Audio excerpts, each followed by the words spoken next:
What's happening, everybody? Welcome to another episode here, the Desai Guys Football Forum. I'm one of your co-hosts on the side, joined as always by my good friend, my good buddy, the other half of Desai Guys, Mr. Tad Desai. And Tad, I'm feeling fantastic today. I mean, You're a dick.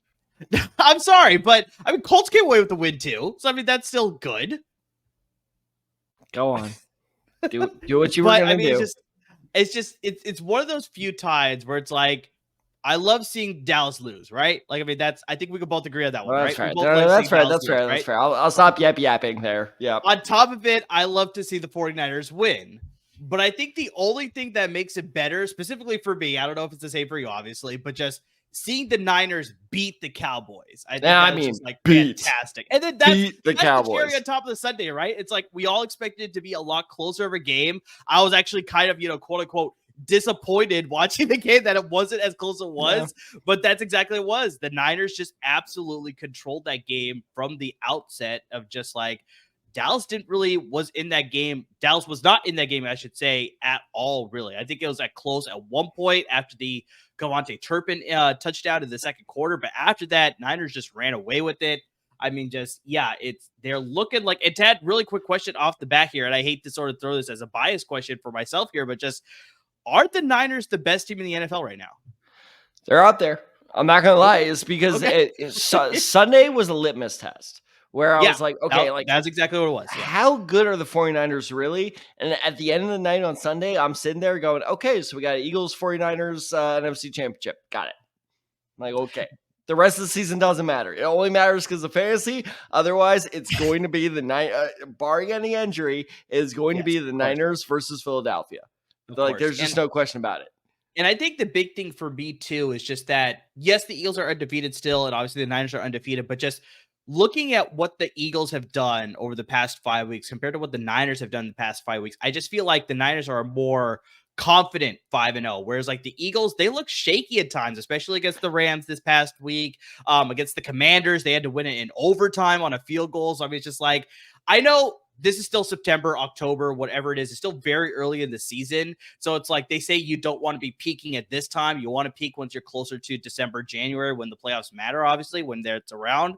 But just through 5 weeks of action, it just looks like the Niners are really they're clicking on all cylinders. It's just like there's so much more of a controlled 5-0 compared to Philadelphia. But at the end of the day, they're both 5-0. So I totally get what you're saying. You're aware because of this very conversation, like half your roster is about to get hurt. Yeah, you were just like tempting fate at this point. Like, I am. You're dangling it in front of them. Stop doing that.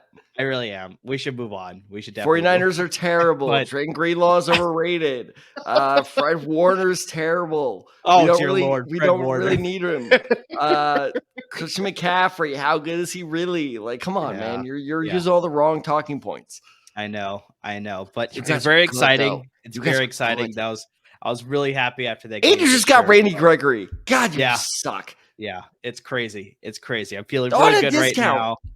But unfortunately, Tad, we do need to get to some injury news here on Week 5, as we always do here on Monday. We're going to talk about some injuries. Hold on. Before we get to the bad news, we have one more piece of good news. You get to talk about your team. I get to talk about my team. Let's do it.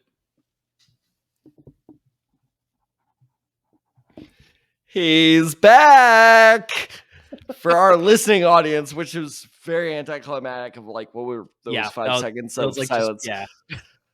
Jonathan Taylor is locked down as a Colt for the next 3 years. I love it. It was a great deal on both sides. I'm glad we got it done. I didn't think we'd get it done. I've been a pessimist for the last 2 months of like, nope, we're screwed. And this, given the current political situation, might not be the best comparison, but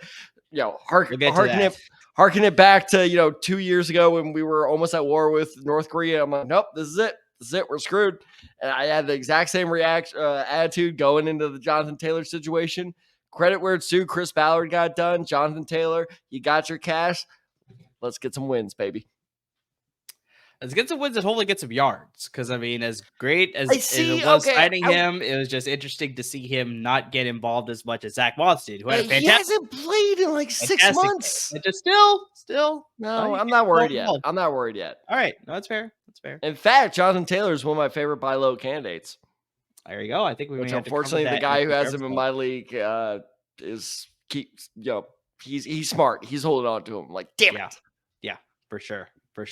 But Tad, there is definitely some Colts news that we need to get to as well. Not on as happy or a note for sure. We'll get to that in a little. It's okay. Here. We don't. But yes, just like every Monday, we definitely need to discuss the Week 5 injuries that may obviously affect your fantasy roster in here Week 6 and possibly forward. And of course, we'll give you our waiver wire picks here for Week 6 as well. But let's kick these off first, Tad, with the 2 teams that are on a bye week here in Week 6, and that is the Green Bay Packers, who are currently playing as of recording here on Monday night against the Las Vegas Raiders. And the Pittsburgh Steelers are also going to be on a bye week. It's only 2 teams this week, so it shouldn't affect you too much, but obviously something to be aware of as you set your roster here for Week 6 and possibly going forward as well. So let's start with the big news here, Tad. Let's get to the Kansas City Chiefs. And I saw this, and I have him rostered in one league, and that is Travis Kelce, the tight end of the Kansas City Chiefs. Did you know he's dating Taylor Swift? God, I'm wondering, a lot of people are thinking of whether she's going to be at the game this weekend because they're playing at home against Denver. So I'm not sure what's going to happen there. But anyways, Travis Kelce, unfortunately, in a non-contact situation, I guess he ran his ankle. It was weird. He tripped on the turf, or his cleat caught or something along those lines. He just automatically fell down short of the first down line. It might have been short of the scrimmage line, if I remember correctly. But it was a non-contact injury. He was immediately walking to the sideline with a visible limp. He was taken to the locker room. He threw his helmet down in frustration that it clearly looked like it was hurting him. But the strange thing, is that he came back later in the game. He scored a touchdown. He had 10 catches on the day. So it doesn't look like it's going to be a serious injury. It was severely taped up. His ankle that was hurt. He had that cleat and everything was taped up. So, I mean, maybe that added a little bit of support, obviously. But just for him to obviously play through that, I don't know if it's as severe, but a guy of his caliber, especially like I sort of mentioned, the Chiefs are playing on a short week against the Broncos at home. So you wonder whether they want to make sure he's fully healthy. This is obviously one of those situations where they want to keep him for the long haul as opposed to just this game. I don't know if they really need him against the Broncos. I think they'll be fine without him, but it's definitely a situation to monitor because, I mean, we saw this, Tad, in Week 1 when they played the Detroit Lions and Travis Kelce didn't play. That offense didn't look as sharp as it usually was. And so this will not only affect managers who have Travis Kelce rostered, but everybody else on that Kansas City offense, I think, will take a slight hit in case Travis Kelce doesn't play because overall, that offense didn't look as in sync or as just with good chemistry. Even with a guy like Patrick Mahomes under center, it just did not look as sharp in that Week 1. Now, we'll see, obviously, if things have changed. It's obviously been 5-6 weeks since that Week 1 game that things could be a little bit different here. But Travis Kelce sort of makes that offense go. So, I mean, Tad, in case Travis Kelce doesn't play, how do you feel about that Kansas City offense, in case he doesn't play? If he doesn't play, my confidence in that offense goes down dramatically. And like you said, that is completely because of that Week 1 performance where it was, they didn't do badly. And the Detroit Lions defense has looked good, but this secondary, trust me, I'm going to touch on this later. That Detroit Lions secondary is the weakness of that defense. But that Week 1 performance... And really quick, just to bring that up, they actually just lost one of their defenders to a torn ACL. He's out for the year. So you're talking about a weakness. Unfortunately, they just got weaker. There you go. And so I think that the fact that they struggled against, I won't say a weak secondary. That's a little too brutal. But a lesser tier secondary. Yeah, it's not the same as their front seven. Front seven. Right. Oh, my God. That linebacker. Wow. It's almost like somebody called, what's his name? Jack Campbell? Jack Campbell, yes. Yeah, it's almost like someone called him being good in the draft. How about that? But those linebackers and obviously that defensive line with Aiden Hutchinson, they're good. They're good. But point being is, I think that Chiefs offense looks so stagnant's too rough of a word. Incomplete, I think is the right word. They looked incomplete. in week 1. So I think, if you want my honest opinion, because had Kelsey not come back in the game, this would be a radically different conversation.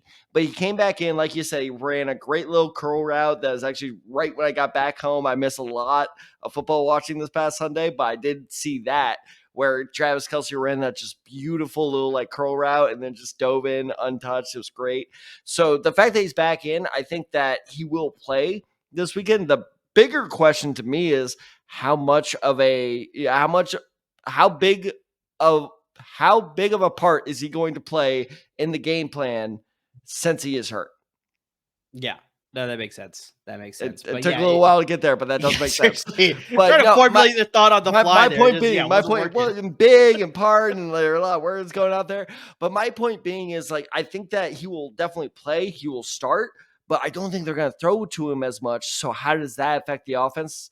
And I will say this, and I almost picked him for a waiver wire pickup, but we already talked about him. I feel like a fair amount enough on this podcast. But Rashee Rice, I could see him having a much bigger impact next week, because I don't think the game plan is going to be throwing to Kelce as much. No, Rashee Rice did score in that game over the weekend against the Minnesota Vikings. And so, yeah, we talked about it on the podcast. It's like, get that guy before he blows up. Because, this could be his blow-up game. This could be his blow-up game. It very could be. So, yeah, Travis Kelce monitored that situation, but it's looking like he'll probably be okay to play. I'd be shocked if he didn't play. That game. Yeah, exactly. So I think it should be fine. This one is a little bit more curious, because in that same game, Tad, another big game was hurt in that game on the other sideline, I should say specifically. Justin Jefferson, the wide receiver for the Minnesota Vikings, he left the game against the Kansas City Chiefs in the fourth quarter, and he did not return. Overall, just through that game, even before he left the game, he had one of his worst performances of his career. He only had 3 catches for 28 yards. There's no news yet that has surfaced as far as the extent of the injury, but it's looking like it's going to be a hamstring injury. Jefferson and obviously the medical staff is looking for multiple opinions just to make sure to see how severe this injury is and whether they're going to have to keep him out for, hamstring injuries can range from like maybe a week to 2 weeks to possibly 4 to 6 weeks. So, I mean, this could be a very ranging injury as far as how severe it is. And obviously very similar to Travis Kelce, the Vikings do not want to risk this guy just to bring it back so soon, so early in the season. They want to keep him for the long haul and make sure that he's good to go longer term over the course of the season. And of course, through future seasons as well, and not rush anything. And just honestly, Tad, the way the Vikings are playing right now, with them being 1-4 now, maybe they're sort of in that sort of boat of just like, let's scrap this season. Tank for Caleb. And move on. So then definitely you don't want to bring Justin Jefferson back in that situation. It's like, all right, let's just punt the season to 2024 sort of thing here. So, I mean, we'll see about that. But, I mean, Ted, in the meantime, in case Justin Jefferson does have to miss some time, even if it's just a week, we automatically like Jordan Addison a ton here. And I think another guy that we're huge fans of, KJ Osborne, I think he's going to step up, take a larger role in that receiving offense too. So I don't see this passing offense taking too much of a drop with Justin Jefferson out. I think Kirk Cousins should still be a viable option. But I do like the supplemental pieces to get up-ticket targets and be more reliable. So good fantasy waiver options on the waiver wire. But you're giving me a weird look here, Tad. So those of us on the podcast gave me this very questionable look when I said Kirk Cousins still a viable starter. So do you not feel that same way if Justin Jefferson is not playing? No. I mean, they're just losing the best receiver in football. How could that possibly affect their passing offense? No, of course that has a massive impact on this passing offense. So I think, and I'm going to try to back you up here, the point you were trying to make is there's still some fantasy viability in this offense without Justin Jefferson. But in terms of like, can this offense be the same without Justin Jefferson? Absolutely not. If Justin Jefferson misses an extended amount of time, this offense is going to be stagnant as shit. Like, they are not going to be able to move anything. There's still, the best comparison I can make is the Carolina Panthers offense this season, where you still get guys like Adam Thielen, Bryce Young, Miles Sanders, who are putting up respectable fantasy numbers, but it somehow doesn't really produce it on the field. And I think without Justin Jefferson, that's what you have in the Minnesota offense. I'm right there with the KJ Osborne, Jordan Addison, maybe Alexander Madison. He showed a little bit of promise this past weekend. It's still, wait and see on him. I think there's still if Justin Jefferson's out, it's not like, oh, just abandon ship on this entire offense. But can this offense produce on the field? Like, non-fantasy wise without Justin Jefferson? No. But look, we are a fantasy football podcast, so we'll focus on the fantasy football aspect of it. There are still some interesting names out there, and I think Kirk Cousins goes from a start him every week with Justin Jefferson to a depends on the matchup, but he's still startable.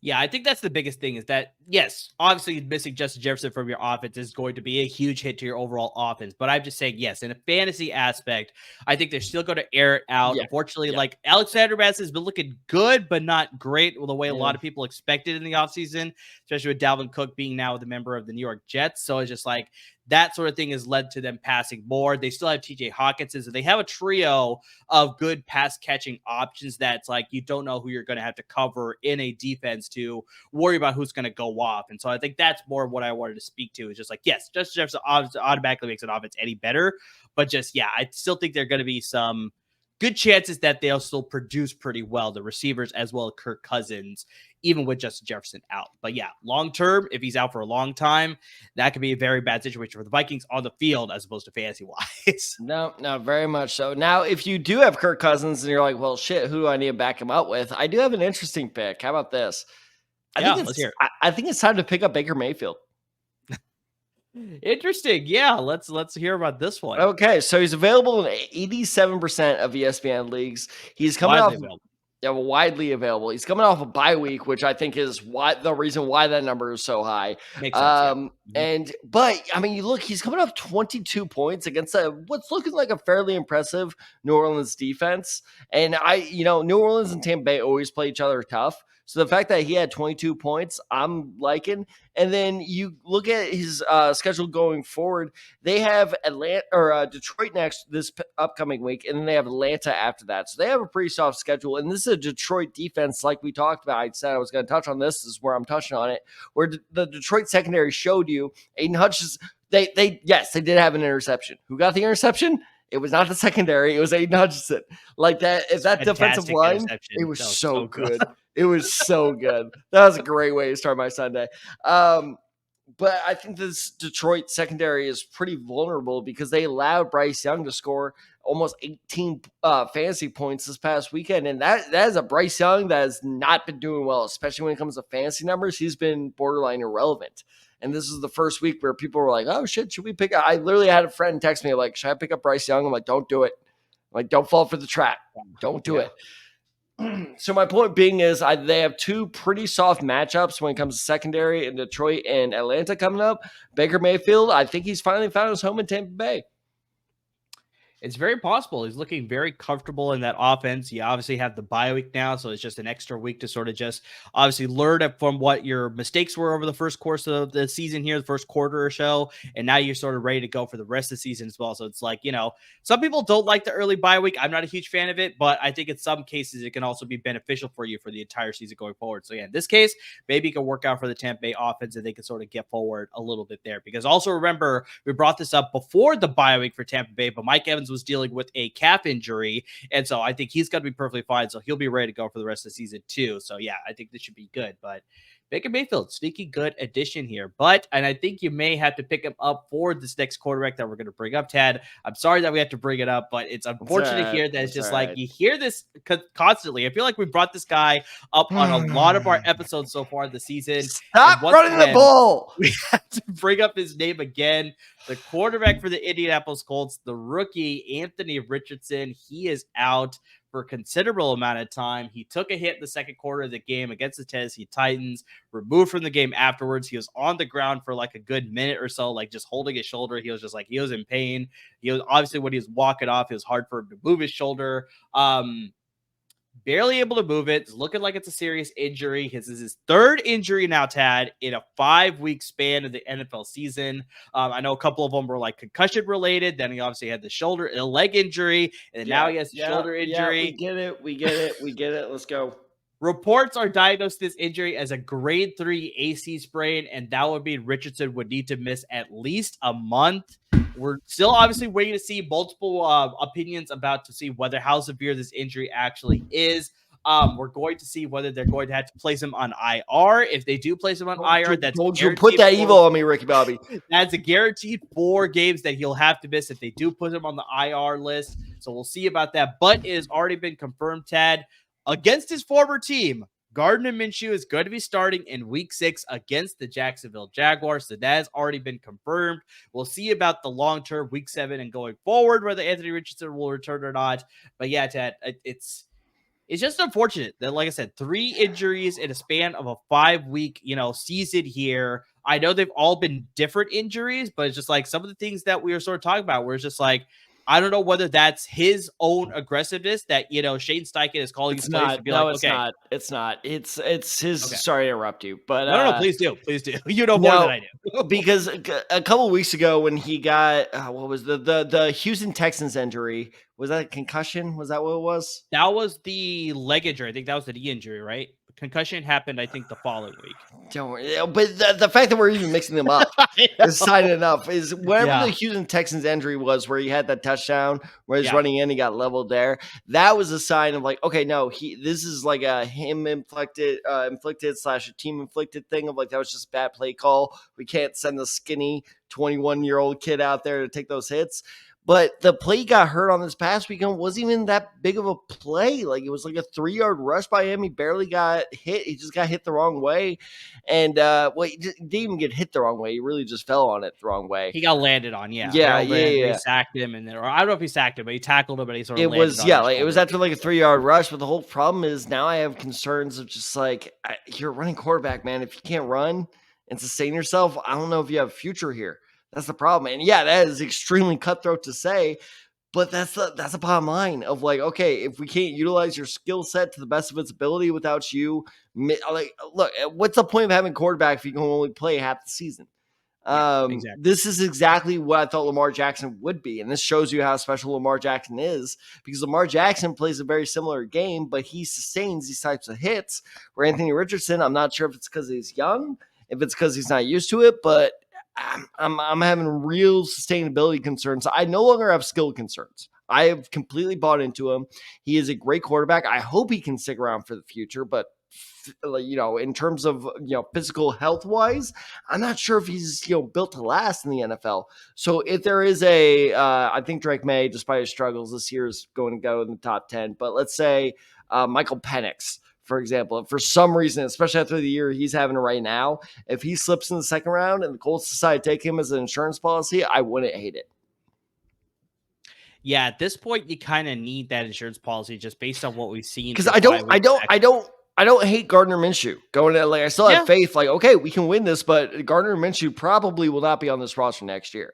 So it's like, okay, then who do we have back? And we need a good backup now. Like, that is a constant requirement going forward. Yeah, and I think, obviously, the Colts, they still have a lot of their roster to sort of build up to. Like, their offensive line, you said, is sort of aging and dealing with injuries. So it's like they need to sort of fix that as well. Obviously, they need the backup quarterback. I think they got a good stable of weapons, but you could always use a few more. Their defense, I think, could use a few upgrades as well. So, I mean, it's like they're still rebuilding. So, it's like a few. All right. I think they're in a good spot, but they're obviously nowhere ready to compete just yet. And just like, when you're dealing with these injuries that aren't part of the rebuild, it makes you worried about just like, okay, can he be part of the rebuild? Right. And exactly like you said. Exactly. Can we depend on him to be the leader going forward for this rebuild? Exactly. That's exactly like you said, that it couldn't hurt to have a backup. So the plan for that. We have another leader. Well, with the bad offensive line, it's going to be hard. Shut up. There, right? But we'll see. There's still a lot more football to go. I'd like to think he'll figure it out as far as minimizing the injuries that he's taking so they're not as severe or at all, for obviously the better part there. So, but yeah, it's looking like he may be out for at least a couple of weeks. We'll see exactly the extent once we get more news. It was so funny because when he hurt himself, I'm like, he's fine. And then I'm like, as our longtime, viewers and listeners know, I'm a Red Zone guy. So I was watching Red Zone, and this guy Hansen goes, "Bad news from Indianapolis." I'm like, "Don't do this to me, Scott. Like, don't do it." And then they showed Anthony Richardson holding, he was not moving his right arm at all. And I just literally was sitting on my couch like, okay. Yeah. I'm like, all right, okay, let's go Minshew. Let's go number 10. And it's going to be an interesting season. It will be. And unfortunately, when you talk about it, you get to have an all-star quarterback, Mr. Relevant. I get a guy at number 3, number 4, and he can't stay healthy. You are such a lucky bastard. Yeah, and Tad, you're talking about interesting seasons here. I think you could definitely describe that in one way. I think you'd probably get a little bit more negative when you're talking about the New York Giants right now, and they're dealing with a little bit. They're dealing with a little bit of an issue as well with their I'm not. quarterback as By well. the way, I'm not laughing at the injury. I'm laughing at the Giants. Yeah, definitely. We're not laughing at any injuries. It's just unfortunately the Giants situation right now. Their season is just yeah, it's crumbling pretty quickly So apart here. quickly. So I mean, Daniel Jones unfortunately is dealing with the injury as well. He took a big hit in the fourth quarter in the game against the Miami Dolphins. He did not return to the game. Tyrod Taylor ended up finishing that game, but it looks to be a neck injury, and no news has come out as far as the severity of the injury. But Brian Daboll, head coach of the New York Giants, has said the injury hopefully is not too bad. He's trying to stay optimistic, and he could be in line to start this weekend on the Sunday night game against the Buffalo Bills, but there could be a chance that he misses that game. But I think, Tad, the very interesting thing here is just that in 2021, he suffered a neck injury in that season as well, forced him to miss the last 6 games of the season, and he had to get surgery to repair things there before he was fully good to go. So you wonder whether this sort of it could be in line with sort of like, re-aggravating that injury, or, I'm not sure exactly. They're saying it's 2 separate things. Obviously, we're waiting for more tests to come out, and they're saying that this is not as severe as what happened to him in 2021. But I mean, it's still the neck area. I mean, it's just like, it's still a little bit worrisome, especially with him. And just overall, though, Tad, you were laughing about it earlier, but just like, even if he was healthy and he was ready to go, I was not laughing about the injury. I was not laughing about the team. You're laughing about the Yes. team and the offense. And so it's just like, even if Daniel Jones was healthy and he was playing in this offense, just what we've seen from this offense, it's really hard to trust anybody in this offense as far as fantasy relevancy. Like, even when I'm hearing a lot of people talk about that, once Saquon Barkley comes back, they're going to be 100% better. No, Saquon Barkley is not going to fix. It's not going to be this magical band-aid for how terrible this offense has been, unfortunately. And good friend of our podcast here, a big supporter. We talked to him a lot through the Slack. Kerry Krongard is a Giants fan, and he's just very questioning just Andrew Thomas, Evan Neal, lineman for the New York Giants. Is just like, did they make a mistake drafting this guy? And I think, Tad, you had a perfect response, and I'll let you sort of get that response here. But it's just like, overall, the offensive line is causing issues, and that's not going to help things for Saquon Barkley. It's obviously not going to help things for Daniel Jones or whoever is playing quarterback. So just overall, it's just hard to trust anybody in this offense. Even once Saquon Barkley is back and healthy, it's hard to trust him too. So I mean, just like, yeah, it's a bad situation in New York right now. I think the whole situation in New York, and this was my response to the Evan Neal question. So it was actually Outrow that asked this question of like, I thought Evan Neal was like really good. Like, what happened there? And Kerry backed my answer up though, is exactly what I said was basically that, look, he is good and he's still a prospect with a lot of promise, but he's getting a lot of hate right now because he's not as good for where he was drafted, but he still shows enough athletic promise. The problem is he was so much bigger, faster, stronger than everyone in college. And it's funny because I go back and rewatch our draft live stream, and I was kind of kicking myself because what I said way too often was he's good. He just needs a little bit more refinement. I said that about so many prospects, but ultimately that's what a lot of prospects need. That's why I said it so often. And Evan Neal's a perfect example of that. And really this whole Giants offense is a perfect example of that. Is they're on the right path. There is a path to growth here. There's some promise here. You need a little bit of refinement in terms of finding better weapons on the outside, in terms of just fine-tuning that offensive line. I'm still a believer in Evan Neal. I think Evan Neal has all the potential to be good. It's just you got to be patient with him. The whole problem is, if this was the Carolina Panthers offense, we'd all be like, oh, they're heading in a nice direction. But because it's New York, everybody's freaking out. And because New York, in my opinion, wrongly paid Daniel Jones all that money, now that put so much unnecessary pressure for immediate success that this offense was never ready for. So I'm completely with you of like, I don't see Saquon Barkley being the magic Band-Aid here because the offensive line is just not up to par. Those weapons on the outside, not up to par. It's, the New York Giants just feel kind of stuck right now. And that's why I would not have paid Daniel Jones all that money.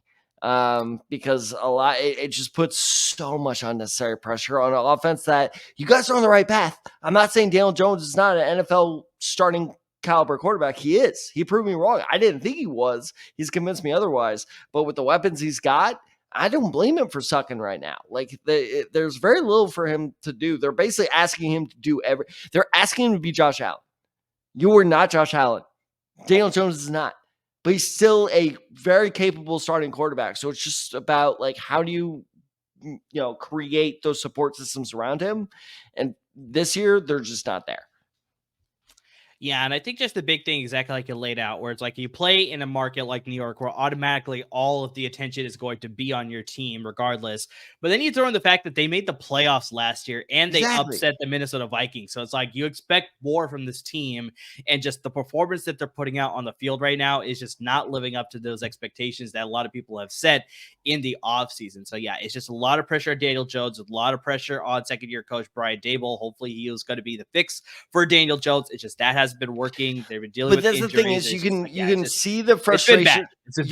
You can see the frustration on Dable's face too when Daniel Jones makes those mistakes. So that's the whole thing. Is like, is Dable actually this good? I'm so sorry. Have you seen Josh Allen's performance? Yeah. Like, that dude has been majorly inconsistent ever since Dable left. Like, Dable is a great coach, and that is why I'm almost upset he's gone to New York, because I'm afraid, not at the end of this year, I'd be shocked if this happened at the end of this year, but I think next year this is a real possibility where the Giants may fire Dable a little too early. Because I think Dable is a good coach, but I think, again, with like what we're talking about with the market expectations, they're going to, go to the guillotine a little too early. That seems very, very likely for sure. Can we bring back a literal guillotine for the NFL? That makes things so much more interesting. But yeah, I could see that very much happening where they'll let him go after 3 seasons because he peaked too soon in that first season. It just hasn't been able to sort of recapture that magic. But yeah, we'll see how it all plays out. But yeah, hard to trust this Giants offense right now for fantasy purposes for sure. So let's get to the Arizona Cardinals next here, Ted. We're going to get to the running back position, and this is we're going to talk about James Conner. Seemed to suffer a knee injury midway through the second quarter. So I missed this. You fill me in, and our viewers and listeners, how bad did it look? Because I did not see this injury. It was interesting because he was doing a hurdle, and then he sort of got flipped over, and he landed on the knee wrong. But a lot of people are saying he twisted his knee before the takeoff. Okay, was it a landing or was it the hit? So I don't know. It was hard to tell exactly where the injury happened, but just, as soon as he landed weird, you could tell that he was like, okay, because landing has me more worried. That like hit tells me like it's a bone bruise, hurts like shit. Trust me, I've done that before where like legitimately I was like, I think I broke my knee. And then like, a day or two later, I'm like, oh no, I'm good. But if he landed on it weird, that's more concerning. Yeah, so it looked just like a combination of just like he landed wrong, the hit was sort of affecting things. I don't know, but just overall, he was able to get to the sideline on his own power, so you didn't think it was going to be that bad. Okay. That's but shortly after, I think this is where I think the concern started to creep in, is that he left to go to the locker room with the trainer to sort of get that examined. He was obviously ruled out for the rest of the game. There was a chance he was going to come back, but then he was ruled out for the rest of the game. We're going to see as far as what the results are with the MRI and just how severe of an injury it is. Head coach Jonathan Gannon has said it's a twisted knee. So what exactly does that mean? I don't think that's very specific. So we'll see what happens here. But I think the big thing here is just it is placed, Tad.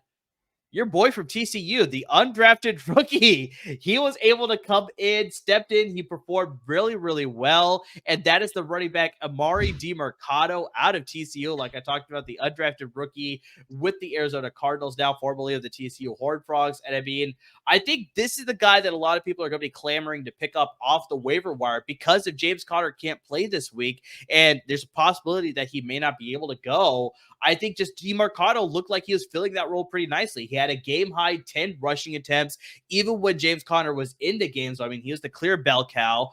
Their other backup running back, Keontae Ingram, is dealing with the injury as well. He may be in line to play here to week 6 in case James Conner can't go, but there's still a possibility that he won't be able to go either. There is talk that they may elevate Corey Clement from the practice squad, but regardless... Corey Clement's a Cardinal? Yes, with the Arizona Cardinals right now. But I just think what we saw from Demercado, he was able to run pretty efficiently. He had 10 carries, as mentioned, for 45 rushing yards. He also scored a rushing touchdown, and he also had 1 reception for 12 yards, so he's bringing that receiving ability too. But next on the docket for the Cardinals is the Los Angeles Rams, and I think Demercado can do some damage against that defense. They are susceptible to the run game as well as through the air for the running back too. So I think he could be a really good addition, especially if James James Conner is not able to go. Same thing with Keontae Ingram. So, I mean, Tad, you've watched this guy in college. So, I mean, is there anything that I'm leaving out that would be very beneficial for this Cardinals offense now? Okay, I'm going to hate myself for saying this. Can you put me on a 40-second timer? Yeah, I could do that. Because otherwise I'm going to talk about him way too much. Yeah, that's 100% accurate. All right, so Demercado, I absolutely love this signing when it happened when the Arizona Cardinals signed him as an undrafted free agent out of TCU, because the whole thing with TCU's offense last year was we ran a very kind of pro-style spread offense. And I know that's kind of, contrarian of like, how does that work? But that's why Max Duggan ended up being drafted at all, is because there were a lot of shotgun formations run by the TCU offense, but a lot of it was, if the running back's not good to go, it's up to the quarterback to make the right call. So the TCU offense was very pro-ready last year. We're running something very different this year, which is why we suck.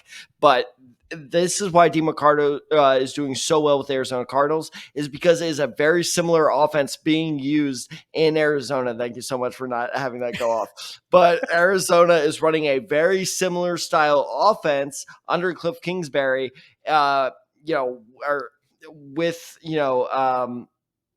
basically they're running a pro spread offense both at TCU and in Arizona, which is why Demercado is doing well. And I actually really like his fantasy propositions isn't the right word. His fantasy future going forward, because Arizona may just say, okay, James Conner's getting older. Maybe we give Demercado more carries, see what we got in the young, basically free rookie on this contract. And I just need to correct myself because I stumbled over it. I know Cliff Kingsbury is no longer the coach. Jonathan Gannon is what I meant to say. There you go. So, as soon as I said that. But that's a weird thing, is they're basically running Kingsbury's offense. They're just doing it better. Very similar for sure. So last injury that we need to get to now. Is he at USC? He is. I think he's on their coaching staff as like their quarterback's coach or offensive assistant or something along those lines. But he's going to be famous next OC, isn't he? Could be. So Tad, we got one more injury that we need to get to, and that is the wide receiver Nathaniel Tank Dell of the Houston Texans. Made a huge catch in the second quarter, but unfortunately, just the way he landed, Tad, this was unfortunate. His helmet bounced off the turf. It looked bad. It looked bad. You're like, okay, clearly this guy is probably going to be dealing with a head injury of some sort. He was on the sideline. He was on the ground for quite some time. They eventually took him out. They took him immediately to the Blue medical tent. They evaluated him for a concussion. And as of Monday, they put him, into the concussion protocol. So yeah, we'll see if he's going to be able to suit up this week 6 game against the New Orleans Saints.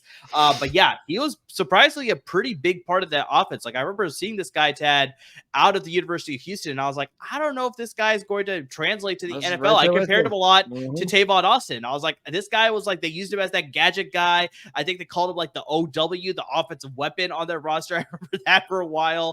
So it's like, I thought Tank Dell was going to fit that same mold, but he's been looking very much fitting the bill for the Houston Texans. He's found a great chemistry with CJ Stroud, and he's becoming a big playmaker in that offense. And just, missing him from this offense is going to be a little bit of a hit. But yeah, CJ Stroud has been looking pretty good in this offense. Even if Tank Dell were to miss some time, I think he's got some good players in Nico Collins, Robert Woods, and Dalton Schultz, who's actually one of my pickups for the week at the tight end position. Tad, I remember talking about sitting this guy, I think it was 2 weeks ago in our start and sit episode, and it ended up being a correct decision. But now, in back-to-back weeks, Dalton Schultz has found the end zone. Don't do it. You're falling for the trap, but you keep going.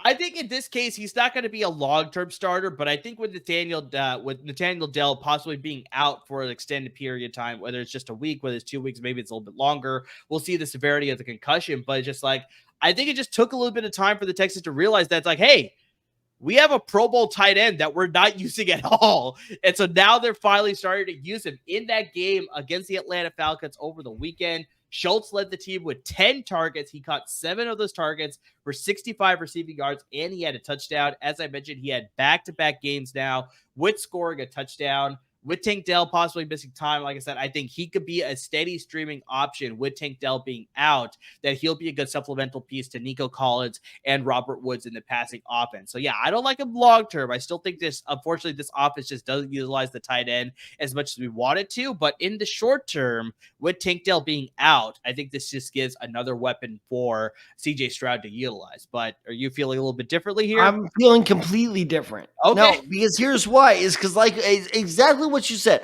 I understand where you're coming from, right? Because his last 2 weeks going for more than 10 points week to week, especially for a tight end that has widely available. How many, what's his availability percentage? So his roster percentage currently is 52.4% in ESPN leagues and 36% of Yahoo leagues. So he's pretty available out there. And that's very tempting. I understand that. And that's my whole thing, is like, I get it. I understand why you're like, ooh, I should go for him. But you look at all the other games where he didn't score a touchdown, he's been borderline irrelevant at all. He's very true. But here's the whole thing, is how confident are you that he's going to catch a touchdown? Because if he catches a touchdown, you're a genius. If he doesn't, you're an idiot. Like that's the danger of fantasy football there. And I don't have enough faith. I know CJ Stroud, everyone's freaking out. He hasn't thrown an interception, 150 passes. Great. Who gives a shit? My point being is I don't have enough faith in this Houston offense for Schultz to be a consistent weapon, even against the worst defenses. So I think that you can kind of like snake your way through that and find more, dependable tight end options than a guy who's just touchdown dependent, especially at this point. Now, if we were having this conversation about, 5-6 weeks from now, when the tight end pool is really, dried up, then I'm 100% I'm on board. But for now, I still think you have your chance to jump on the boat of someone who is a little bit more dependable. All right, then who do you think is more dependable here in week 6? Oh, well, let me tell you, my friend. Because you know that scene in The Office when they're telling you, like, when Pam's like, stop dating my mother. And Michael's like, you know what I'm going to do? I'm going to date her even harder. You know what I'm going to do? When they're like, stop telling me about this guy. And you know what I'm going to do? I'm going to tell you about him even harder. People, he is available in 92% of ESPN leagues. Start picking up Logan Thomas. Yeah, I don't know why it is taking so long to do this. Like, it's just, look, I'm going to keep bugging you until it happens. The dude, and this is what I mean about consistency, right? Every game where he's played the entire or most of the games, I know people are going to go, you didn't play the entire Denver game. Well, guess what? Yeah, you missed a portion of the fourth quarter in that Denver game, and he still scored over 5 points, which is more than your guy can say. Sorry to come after you there. But my entire point being is that when Logan Thomas is healthy, which to be fair is a rare occurrence, but I think that when Logan Thomas is healthy, he is a key cog in this offense, no matter what system is being run. So Logan Thomas available in 92% of leagues in ESPN. I think that is a massive sleeper that a lot of people are sleeping on. He scored 16 points this last week. He is Sam Howell's security blanket. We've said it on the last 2-3 years of this podcast, that young quarterbacks love their tight ends because that is their security blanket. When in doubt, go to your big ass tight end, especially in the red zone, which means touchdown opportunities for you. So I think that Logan Thomas moving forward, as long as he can stay healthy, is a legitimate option to end up as a top eight tight end. How about that? I will plant my flag on that take right now because I'm a big believer in Logan Thomas. I'm a big believer in Sam Howell. I'm a big believer in this Washington Commanders offense. So I think moving forward, Logan Thomas, he's my top waiver. I speak to this personally as someone who started Hunter Henry, who got me 0 points. You can bet that Logan Thomas is at the top of my waiver wire list going into this week. Yeah, I think a lot of people are late on the bandwagon for Logan Thomas, but I think you still have a chance because, like you said, he's widely available. I think you said 92% of leagues he is available to roster. So, I mean, yeah, that is a good tight end to pick up this week, especially with the bye weeks rolling around. You definitely could use a backup tight end. Don't have to worry so much about this week. We got the Packers and the Steelers on a bye week. So, I mean, both their tight ends are, not as, Poor fantasy Luke relevant Musgrave. right now. Luke Musgrave would be interesting if he could stay healthy. I think he also just needs more target share in this offense as well. Also so I think fair. that's the biggest thing. Pat Freiermuth, unfortunately, is hurt, so I don't trust anybody in the Steelers offense either, though. But yeah, so I think long-term, Logan Thomas, I think, has good potential to be a dependable starter going forward. Top 8, it's a little extreme on my book, but hey, if you're taking it, you look at you're the top playing 8. your flag, that's fine. No. Do me a favor. Do me a favor. Do me a favor. Go look at the top 8 tight ends right now. Like, it is not an impressive list at all. We still got a lot of season to go, though. We still got a lot of season graveyard, to go, dude. We we need to find some way to revolutionize that. Not on the field, but like fantasy wise, we need some way to revolutionize that position because this position. So we've been doing fantasy for what is it? This our second or third year doing fantasy? This is our third year going into it. Third year, yeah. Tight end has consistently been the worst position to try to cover. It usually is. And we've talked about it so many times. So, all right. So that covers all of the injuries from week 5. We covered some of our waiver wire picks here, Tad, but why don't you give me some of the picks that you just didn't get a chance to get to yet? Your kicker, your defense, I think your quarterback, I think you still have left, but just quarterback. Through all your picks. It was Baker. Come on. That's right. You're right. Baker. All right. How could you forget about Baker? Yeah, sometimes he's forgettable. All right. So I cheated a little bit. Well, that's fair. I cheated a little bit with my running back because he is widely taken to this point, but still under. So we basically on the Desai Guys, we have a rule where if they're over 70%, they're out. Like that's too high. See, I go a little bit lower. I go if they're over 60%. So okay, yeah, I'm so 60%. Right, so apparently I broke the rules thing because this guy is he's managed in 66% of leagues. Okay, I was not a believer. I'm like I was telling people hold their horses on him because I was like I don't know what they're gonna do with him. Now a believer Jaylen Warren is absolutely worth a pickup. He is managed in 66% of leagues in the ESPN, which means 34% of you have a chance to get him. If you have a chance to get him, you have a need for running back, go for it. His carry numbers have slowly been going up. And the important thing too, though, to keep in mind is that while his carry numbers have only been going up from like 6 to 9, we're like, oh my God, breaking news. Najee Harris's numbers have been going down. Yes. So I think that Pittsburgh Steelers are finally losing faith in Najee Harris as they should. I think Jaylen Warren is a more dynamic weapon. I think it's still a couple weeks away from the full-on Jaylen Warren takeover, but kind of what you were talking about last week with who's the receiver you were talking about last week? Who would do the surprise takeover?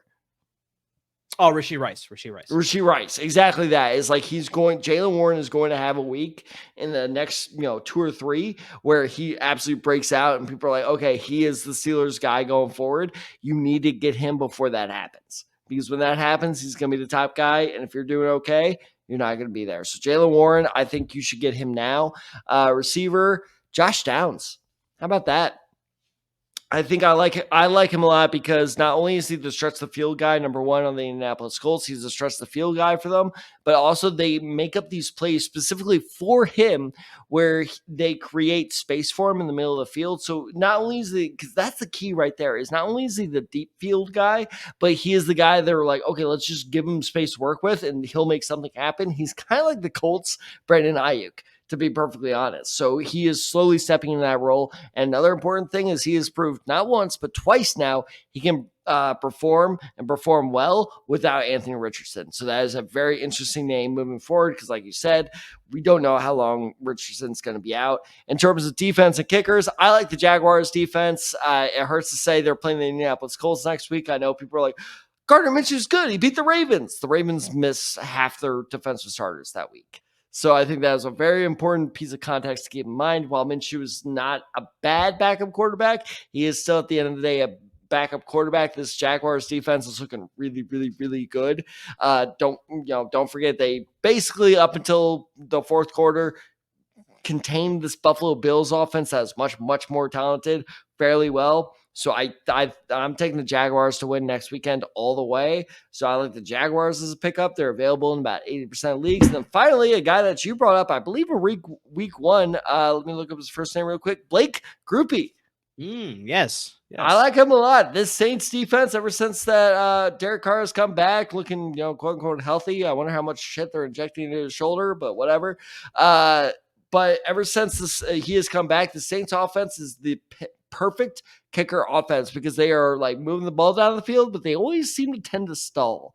And so I think that this is a great offense where they're going to keep getting it in enemy territory, but not quite finishing the job. So their next 5 games are against the Texans, the Jags, the Colts, the Bears, and the Vikings. That is a very generous schedule moving forward. So look out for the Saints offense to really start blowing up here, which means more kicker points. Exactly. And that actually transitions to the quarterback that I want to bring up. And it actually is Derek Carr. So it's exactly for the reason that you laid out, where it's like they have a very good schedule coming up over the next 5 weeks. And then they have their bye week in that 6th week. So like you said, they play the Texans, the Jaguars, the Colts, the Bears, and the Vikings. So probably the Jaguars will give them the toughest test as far as a defensive opportunity. Colts obviously play a really good defense. Colts not bad, but I don't know which team is going to show up. So it's like you still got to count them either way there. But honestly, Derek Carr has not gone over 300 passing yards since week 1. And that would make you wonder, like, why would you want this guy as a streaming option? I will say that is a good option, though, is because of that schedule and the fact that he scored 15 fantasy points against the New England Patriots, who actually have a better defense than a better offense. And so the fact that he was able to do that against that defense and score 15 points, I think that sort of says something. He also had his first multi-touchdown game of the season. So I think he's getting more comfortable in this offense. And like I said, a very beneficial schedule is really going to help him. So is he going to light up the field? I don't think so. But the fact that you need a starting quarterback with all these bye weeks rolling right around, I think Derek Carr, the Saints have a very good schedule going forward. So I think he'd be a very serviceable streaming option going forward for the next couple of weeks if you need a quarterback in any of those weeks going forward. At the running back position, I already talked about Emari Demercado, so don't need to speak about him too much more. We already talked about KJ Osborne. He was my pick at the wide receiver position. Already brought up my tight end at Dalton Schultz, so I think he's a good pick there. I'm going to get to defense. I already talked about this defense being a sit over the weekend against the Minnesota Vikings because I was like, I trust this game to be very high scoring. It ended up being 27-20. I'm not going to lie. You took my pick for this one. So I think it's probably going to be very close to that similar situation, but I like the Chiefs to actually have a better defense this week. We got Al on the show here with the special guest appearance again. I think the Chiefs, they're playing the Broncos on a short week. I mean, we can see how terrible the Broncos are right now. I think the Chiefs. Well, I was sorry to interrupt, but I think this is a direct quote. I can't remember if it was Chauncey or if it was you, Al. Somebody said, so the argument you and I had last week of like, do you start Breece Hall against the Denver Broncos? You said it was a kind of no brainer pick. I was like, I think some people may try to bench him. And Al, I believe it was you who said the Denver Broncos are dog poo. Yeah. So of course, Kansas City Chiefs defense, fantasy wise, going against the Denver Broncos offense, starter sit. The Chiefs defense versus the Broncos offense? Yes. That's tough because Whoa! The Broncos, okay. I will say this. Like Russell Wilson's not putting on bad performances as far as production and yards wise, right? He weirdly looks better this year than last year, but it's like worse results this year than last year. Right. The record is not great, but like his stat box is pretty good.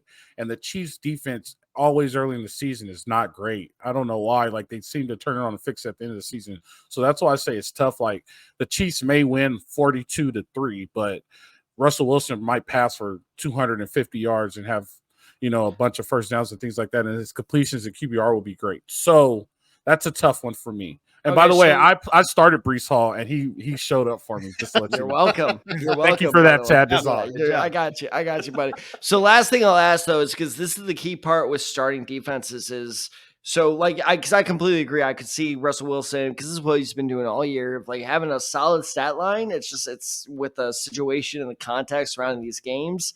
It's just not getting the job done. Is Russell Wilson turnover happy against the Chiefs on Thursday night? Oh, Thursday night game. So it's a short game. It is a Thursday night game. Mm-hmm. Maybe. Yeah.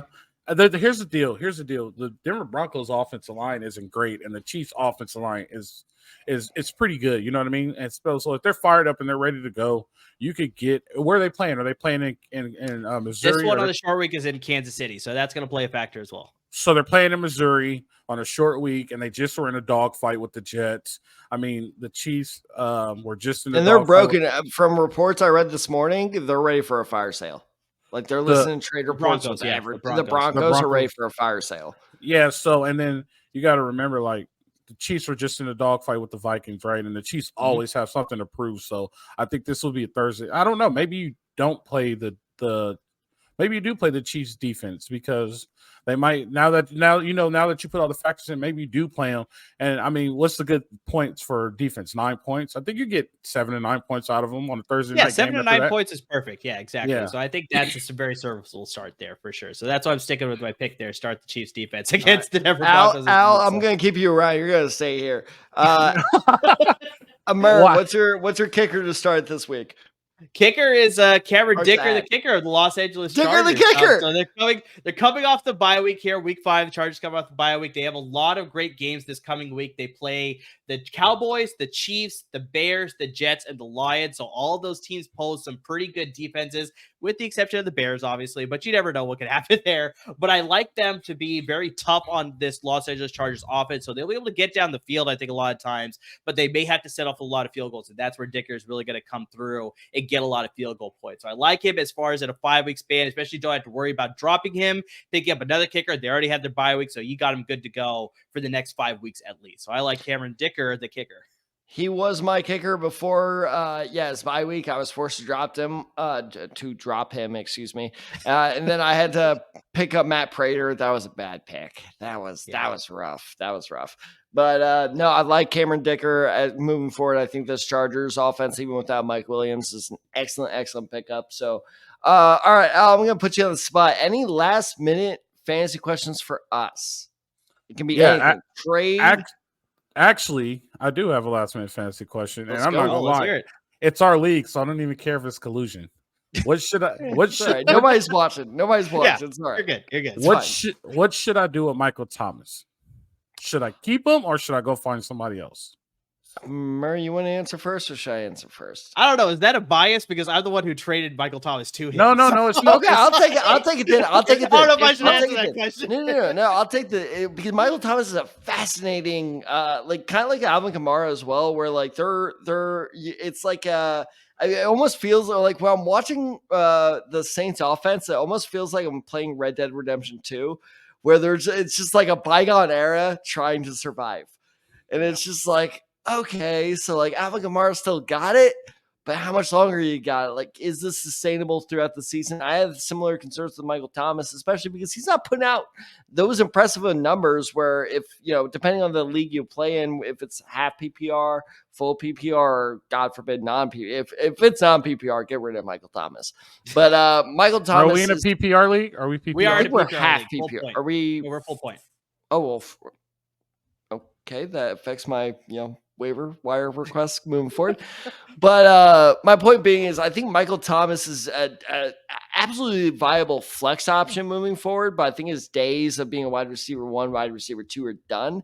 So he's an interesting and I'm so glad we're not broadcasting this on a podcast that hundreds of people watch. So I will tell you this, where he is an interesting piece where if you can find the sucker in our league that, goes off name value over actual production, that's a very interesting trade piece right there, because I think he's going to keep producing on a solid level. He's not going to, blow anyone away except for a week or two. And if he does that week where he blows you away, that's the time to trade him.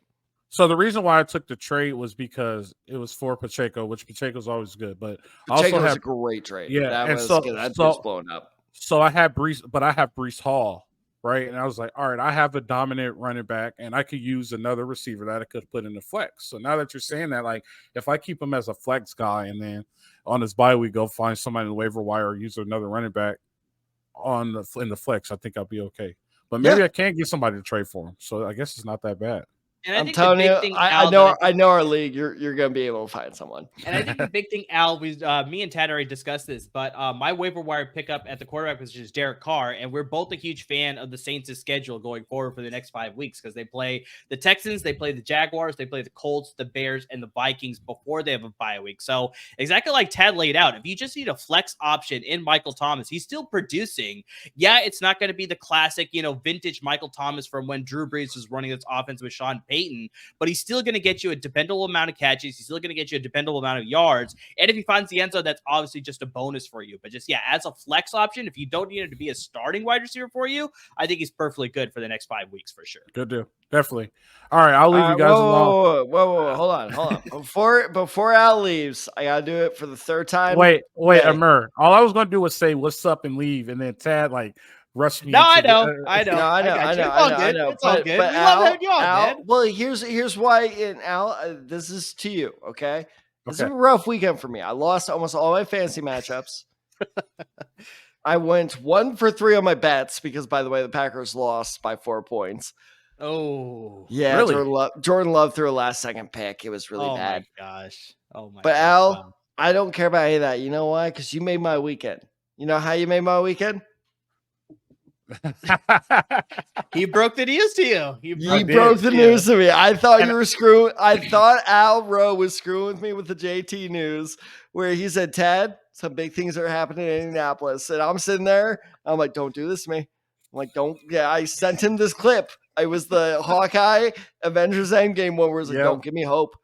Don't do this." He's just like Google Colts, and the second I typed it in, I'm like, "Okay, weekend made." Well, I will say this, Tad, about your Colts, and it's also the same thing with the Rams. They're not far off. They just need to find a couple pieces. Couple years. And I don't watch the Colts enough. Like, I watch the Rams enough. I can tell you where the Rams need to get better at. They need a better running back. They need a left tackle, and they need a receiver to take the top off. And the Rams are elite again, right? The Colts are not far off. They have a receiver, they have a running back, and like you said, you said, the offensive line is getting old. So maybe you go get a young guy, but I think defensively they need a little bit more help, right? And then we drafted a pass rusher for the 5th straight year. I'm gonna lose my mind. Also, I will tell you this: they all need to go get something that's really valuable to them. They need to go get a metal barrel, take it in the locker room, and throw it in there and set it on fire to get that bad juju off of them, because the Colts right now have the worst luck ever, right? So, I mean, but I will tell you this. You know what? I will say real quick. You know who I blame it on? Andrew Luck.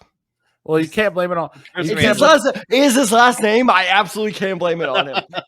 I will say this: if I was Andrew Luck, and if any of us were Andrew Luck, you would have done the same thing. Like, you're not protecting me. My body hurts. I'm done. I can quit with millions and millions of dollars left. Exactly. Absolutely, I would do that. No, definitely. But I will say this: keep the hope up. They aren't far off. And I told you that week 1. I was like, "Hey, Tad, the Colts ain't bad." Like, so, and I will say this: don't be surprised if they sneak in the back door of the playoffs. Don't be surprised at that. They have the ability. They have the ability to sneak in the back door of the playoffs. So don't be surprised. I'm not saying they are, but if they do, this is one of those things. Like, okay, I see why. Like, so keep hope alive. And we know our guy over here, Emari, he's just over here giddy because he has the best team. I'm feeling so good. American go fuck himself. That's the best team in football. Al, before we let you go, speaking about feeling giddy, we definitely want to get your thoughts on just USC so far. Like, I mean, they've been looking pretty solid to start the season, obviously. Like, you're talking about playoffs. Like, are they a lock for the playoffs? Like, I mean, what are your thoughts really quick before we let you go here? If you lose Colorado, I will end all. We already beat Colorado. Yeah. Did you? I thought that was Oregon. No. They already beat Colorado. Yeah. So good job. You guys, we haven't been very good. We haven't been very acceptive of the defense at USC, and the USC is the biggest issue. Their defense is the biggest issue. And last week's game, they played Arizona, and they pretty much rolled the ball out there and said, "Caleb." I mean, was that 3 overtimes? 3 overtimes. They rolled the ball out there and said, "Caleb, go win us this game," right? Yeah. There's no reason why Caleb Williams shouldn't win the Heisman Trophy again. Like, he's proved that he's the best player in college football. There's cultural issues. There's defensive issues.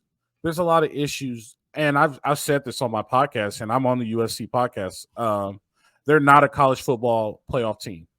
Whoa. I don't think they are. Okay. As of right now, to this point, and that's one thing. Like, shit, they're just not a college football playoff team at this point. And if they want to become a college football playoff team, there's some things that they need to change, and they need to change them fast, because they're running into Washington, Oregon, and UCLA, and they have Notre Dame this weekend. So they're going through a grinder with no bye week. So They have to get it done. They have and pissed off Notre Dame too. Yeah, so they have to get it changed fast if they want to be considered a playoff team, right? They have Caleb, but Caleb, you can't rely on the fact of Caleb's going to win it for us. You have to be able to do it, right? So I'll use this as an example. If the defense has a bad day in San Francisco, the offense will still be able to overcome it and get you through the game. If the offense has a bad day, the defense is going to be able to overcome it and get you through the game. USC doesn't have that. If the offense has a bad day, you go into 3 overtimes. If the defense, they have been having bad games since September. So there's a lot that needs to be fixed and a lot that needs to be changed for them to be a college football playoff team. But right now, they're just a New Year's 6 team or a Rose Bowl team. And that's what it is. I will say this, though. They are ahead of schedule, and the expectations for them are way out of line. You got to remember, the year before, they only won 3 games. Last year, they're a New Year's 6 team. Now this year, everybody wants them to go to the national championship. And I've said this before, they're ahead of schedule. So I think we are putting a lot of pressure on them. But if you're going to put that out there and be 6-0 in week 6, 5-0 in week 6, you got to go, right? All right, so Al, 2 questions for you. One, could this team beat Tulane? This year's Tulane, yes. There's some doubt there. Okay. This year's Tulane, I just don't think that the defense is this year's Tulane, they could beat them. This year's Tulane isn't last year's Tulane. Well, right? That's fair. Yeah, right. So I just also, but if you talk if you talk realistically, like, can this team beat a New Year's 6 team that's in there? I don't know. It's going to be a dogfight. It's just that they have so many schematical issues on defense, and it's just not making sense. And now you're seeing them trying to fix it now. And the fact that they're trying to fix it now, like, are you trying to fix it now to get ready for this grinder that you're going through? But right now, it's a little bit too late. This is the only team that wins games and drops in the rankings. I've never seen anything like this in my life. They went from 6 to 10 in 3 weeks, and they're undefeated. So this is going to be a shocker, but I misspoke. That was my one question. I also have one more statement. Caleb Williams is better than Drake May. He finally admits it. Look, Tad, this is all I'm going to say. The only thing that I dislike. Drake May, now, I still like Drake May a lot. I still like him a lot. Drake May's good. And I will ask you guys this. Is better. I still have the longevity issues. I'm worried about Caleb Williams' longevity in the NFL, but if he can stay healthy, no competition.